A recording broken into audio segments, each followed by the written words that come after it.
US में अप्रैल 2024 session में admission लिया है। आप लोग को यहाँ पर इस वीडियो में ये जानने को मिलेगा कि आपने अगर 10वीं क्लास में एडमिशन लिया है तो आपका सिलेबस क्या है, और अगर आपने 12वीं क्लास में एडमिशन लिया है तो आपका सिलेबस क्या है। तो 10वीं क्लास का और 12वीं क्लास का जिन स्टूडेंट्स ने अभी अप्रैल मई 2024 सेशन में एडमिशन करवाया है वो अपना यहाँ पर सिलेबस देख लो कि आपको पढ़ना क्या है। तो यहाँ पर हम सबसे पहले 12वीं क्लास की बात कर लेते हैं जिन्होंने अप्रैल 2024 सेशन में एडमिशन लिया है। तो यहाँ पर ना मैं एनयूएस के वेबसाइट पे हूँ और यहाँ पर 12वीं क्लास में जितने भी सब्जेक्ट्स होते हैं जो कि आपको एडमिशन के टाइम एनयूएस ऑफ़र करती है, उन्हीं सब्जेक्ट की यहाँ पर लिस्ट दी गई है और उनका सिलेबस बताया गया है कि आपको, जैसे कि आपने हिंदी ले रखा है तो आपको क्या पढ़ना होगा हिंदी में, अगर आपने इंग्लिश लिया है तो इंग्लिश में आपको क्या पढ़ना होगा। ये सारी चीज़ें जो है ना आपको यहाँ पे बताया गया है।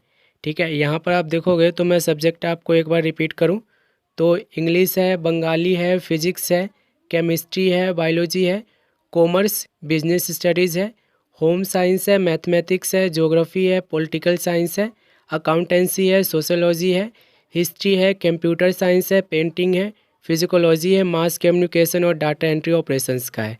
ठीक है, ये सारे सब्जेक्ट ना आपको एडमिशन के टाइम एनयूएस ऑफ़र करती है, आपको सिलेक्ट करने का ऑप्शन देती है कि आप लोग इनमें से कोई सब्जेक्ट आप 5 रखना चाहो, 7 रखना चाहो, सिलेक्ट करके रख सकते हो, एडमिशन ले सकते हो। तो इन सब्जेक्ट में से जिस भी सब्जेक्ट ने आपने एडमिशन लिया है, यानी कि एडमिशन के टाइम जो भी सब्जेक्ट इनमें से कोई सिलेक्ट किया है आप, यानी कि आपके पास है, तो यहाँ से ना आप लोग इसकी पीडीएफ निकाल सकते हो सिलेबस की, और यहाँ से डाउनलोड करके देख सकते हो कि आपको एक्चुअल में उसमें पढ़ना क्या है। जैसे कि एक उदाहरण के लिए आप सपोज करो, जैसे कि हिस्ट्री जो है ना काफ़ी सारे स्टूडेंट्स 12th क्लास में रखते ही है। ठीक है, हिस्ट्री जो है 12th क्लास में स्टूडेंट्स रखते ही है। तो यहाँ पर ना सिलेबस का यहाँ पे लिंक दिया गया है, ये आप देखोगे हिस्ट्री, और यहाँ पर ये सिलेबस का लिंक दिया गया है। इस पर हम क्लिक करेंगे, इंग्लिश मीडियम में दिया गया है। कोई दिक्कत नहीं होगा, इंग्लिश मीडियम में भी आपको सारी चीज़ें समझ में आ जाएगी। कुछ नहीं आएगा तो मैं हूँ आप लोग के लिए, आप लोग को क्लियर करूँगा डाउट। यहाँ पर आप देखोगे तो सिलेबस जो है ना ये हिस्ट्री का है 12th क्लास का। अब इसमें ना आपको सारी चीज़ें ये बताया गया है टॉपिक वाइज कि आपको किस पर कितना समय देना है, कौन सा चैप्टर कितने मार्क्स का होगा, ये आपको दिया गया है। जैसे कि एक उदाहरण के लिए आपको यहाँ पे बता रहा हूँ, ये 12th क्लास का हिस्ट्री का सिलेबस है। ठीक है, और इसमें आप देखोगे तो यहाँ पर जो दिया गया है सिलेबस इन आउटलाइंस, यानी कि कितने सब्जेक्ट है, कितने चैप्टर है, कितने नंबर के हैं, ये आपको यहाँ पे बताया गया है। तो यहाँ पर आप देखोगे तो एंशिएंट इंडियन हिस्ट्री जो है 8 नंबर का आपका आना है, climax of ancient India 10 number का आना है, legacy of ancient India 12 number का आने वाला है, rise and fan of the Delhi sultanate 8 number का आने वाला है, द मुगल एम्पायर्स 10 नंबर का आने वाला है, कंट्रीब्यूशन ऑफ मेडिएवल इंडिया ये आपका 12 नंबर का आने वाला है, रीनेसेंट इंडिया 8 नंबर का आने वाला है, इंडिया स्ट्रगल फॉर इंडिपेंडेंस ये आपका 22 नंबर का आने वाला है। यहाँ से ना आप लोग का चैप्टर का पकड़ होगा कि आपका कितने नंबर का कौन सा चैप्टर है, जिससे आप लोग जो ज़्यादा नंबर का होगा, जैसे कि यहाँ पर आप देखोगे 22 नंबर का एक चैप्टर है इंडियाज़ स्ट्रगल फॉर इंडिपेंडेंस। ठीक है, 10 नंबर का मैप है। तो इसी तरीके से ना आप लोग सारे की पीडीएफ डाउनलोड कर सकते हो जो जो आपने सब्जेक्ट एडमिशन के टाइम लिया है। ठीक है, जैसे कि मैंने आपको हिस्ट्री का भी एक एग्जांपल देके दिखाया है कि अगर आपके पास हिस्ट्री है तो हिस्ट्री में आप ये लोग सिलेबस में ये देख सकते हो कि कौन सा चैप्टर सबसे ज़्यादा नंबर का है, कौन सा चैप्टर सबसे कम नंबर का है, जिससे कि आप टाइम डिवाइड करके आप लोग जो ज़्यादा नंबर का होगा उस पर आप लोग ज़्यादा समय दे सकते हो। तो यहाँ से ना आप लोग पीडीएफ डाउनलोड कर लेना, इसका लिंक आपको वीडियो के डिस्क्रिप्शन में मिलेगा। अब मैं सभी सब्जेक्ट के यहाँ पे समझाने बैठूंगा तो ये वीडियो काफ़ी ज़्यादा लंबा हो जाएगा, जो कि बोरिंग लगेगा। अब आपको देखो मैंने 12वीं क्लास का लिंक दे दिया है, समझा दिया है कि आपको कैसे समझना है। ठीक है, जब आप सिलेबस देखोगे तो आप ये देख लेना कि जिसके ज़्यादा नंबर है जिस भी चैप्टर के, उस चैप्टर पे आपको ज़्यादा ध्यान देना है। जैसे कि यहाँ पर हमने हिस्ट्री का यहाँ पे आपको एक रिव्यू करके दिखाया, उसमें यहाँ पर फ्रीडम का एक चैप्टर है हिस्ट्री में जो कि 22 नंबर का है, तो उस पर आपको ज़्यादा फोकस करना होगा अगर आपने 12th क्लास में हिस्ट्री ले रखा है। ये 10वीं क्लास का नहीं है, ये 12वीं क्लास का है। अब हम 10वीं क्लास का देख लेते हैं। ये देखो ये 10वीं क्लास का है। जिन स्टूडेंट्स ने 10वीं क्लास में अभी एडमिशन लिया है अप्रैल मई 2024 सेशन के लिए एडमिशन करवाया है।